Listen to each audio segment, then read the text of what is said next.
At times we want to get the ASCII value of a character. How to do that in Python? So for that we have the function ORD.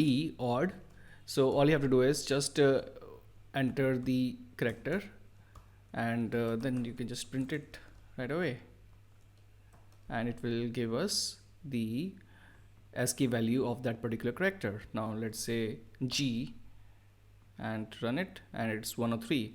Now if you want to get the character from the ASCII value, then for that you just have to use the function chr and then enter the value.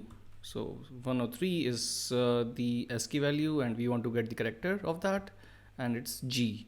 So this is how you get the ASCII value of a character in Python.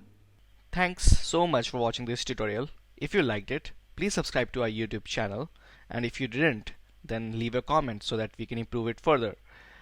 Do watch these suggested tutorials to learn even more, and do let us know what you want to learn on Being Skilled.